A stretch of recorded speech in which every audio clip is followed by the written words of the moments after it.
क्या वाकई दुनिया का सबसे बड़ा लोकतंत्र खतरे में है?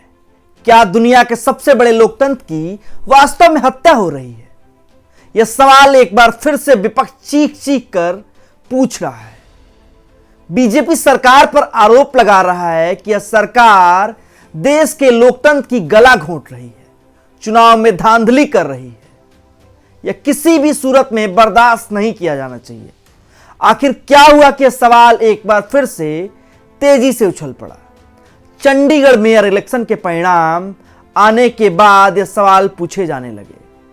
हुआ यूं कि चंडीगढ़ में चुनाव को लेकर धांधली का आरोप लगाया गया।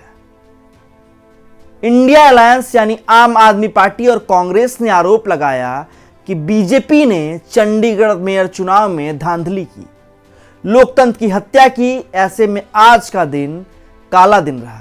इसे काले दिन के रूप में मनाना चाहिए। हुआ यूं कि कांग्रेस और आम आदमी पार्टी यानी इंडिया अलायंस को कुल 20 वोट पड़े, वहीं बीजेपी को महज 15 वोट पड़े और अकाली दल का वोट मिलाकर बीजेपी के खाते में 16 वोट हो गए। इसके बावजूद भी इंडिया अलायंस हार गई और बीजेपी का कैंडिडेट मनोज सोनकर जीत गया। लोग हैरत में पड़ जाएंगे कि आखिर ऐसा कैसे हुआ कि जिसे 20 वोट मिले वो हार गया और जिसे 16 वोट मिले वो जीत गया। यह बात पूछी जाएगी, सवाल लोगों के जहन में आएगा कि आखिर कैसे हो सकता है। लेकिन हुआ यूं कि इंडिया अलायंस के कुल 8 वोट अवैध मान लिए गए, यानी वो अवैध करार दिए गए और कहा गया कि ये वोट मान्य नहीं होंगे। ऐसे में बीजेपी के 16 वोट मिले थे और इंडिया अलायंस के 12 वोट थे, जिससे 4 वोटों से बीजेपी जीत गई। इसी बीच एक वीडियो वायरल हुआ जिसमें पीठासीन अधिकारी पर्चियों के साथ हेरफेर करते दिखे। कथित तौर पर आरोप लगाया गया कि पीठासीन अधिकारी का जो इतिहास है वो बीजेपी से जुड़ा रहा है और ऐसे में इन्होंने इस चुनाव में धांधली की है। बीजेपी को जिताने के लिए पूरा खेल किया गया है। हालांकि यह कोई पहली बार नहीं है जब बीजेपी पर चुनाव में खेल करने का आरोप लगता रहता है।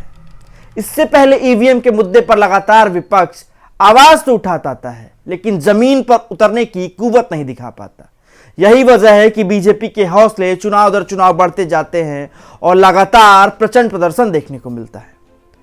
अब देश में लोकसभा चुनाव होने हैं, ऐसे में अयोध्या में राम मंदिर का निर्माण हो चुका है।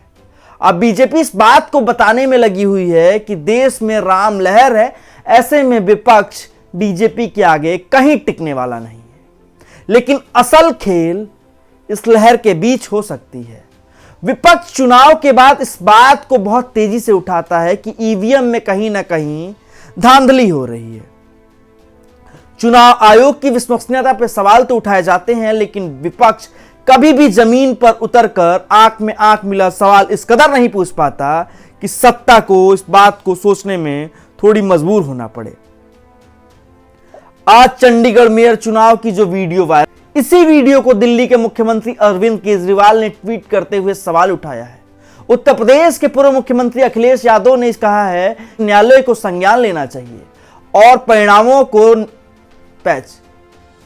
इसमें देश के सर्वोच्च न्यायालय को संज्ञान लेना चाहिए और परिणामों को निरस्त कर पुनः चुनाव कराने चाहिए। कांग्रेस ने भी आवाज उठाते हुए कहा कि यह तो सरासर लोकतंत्र की हत्या है। 30 जनवरी को बीजेपी ने एक बार फिर लोकतंत्र की हत्या करने के लिए चुना। आज महात्मा गांधी की पुण्यतिथि मनाई जा रही थी। इस बीच चंडीगढ़ मेयर चुनाव के ये परिणाम चौंकाने वाले लोगों के लिए हो सकते हैं, लेकिन इसमें चौंकाने जैसा कुछ भी नहीं है। कांग्रेस के राष्ट्रीय अध्यक्ष मल्लिकार्जुन खड़गे ने सार्वजनिक मंच से कहा था कि 2024 का लोकसभा चुनाव देश में हो रहा आखिरी लोकसभा चुनाव हो सकता है, आखिरी चुनाव हो सकता है। इसके बाद देश में चुनाव की जरूरत न पड़े। और इससे पहले चंडीगढ़ मेयर इलेक्शन में बीजेपी ने अपने हौसलों को दिखाया कि उनके हौसले किस कदर बुलंद है, किस कदर से कैमरे के सामने हेरफेर किया जा सकता है। आप बताइए कि देश में होने वाले चुनाव में कितनी विश्वसनीयता बची है, कितनी पारदर्शिता बची है और लोगों का भरोसा चुनाव आयोग पे, ईवीएम पे और देश में होने वाले चुनाव पे कितना बन पाएगा। अगर इस तरह के मामले आते रहेंगे तो कहीं ना कहीं लोगों के मन में सवाल तो उठेंगे, लोग सवाल तो पूछेंगे।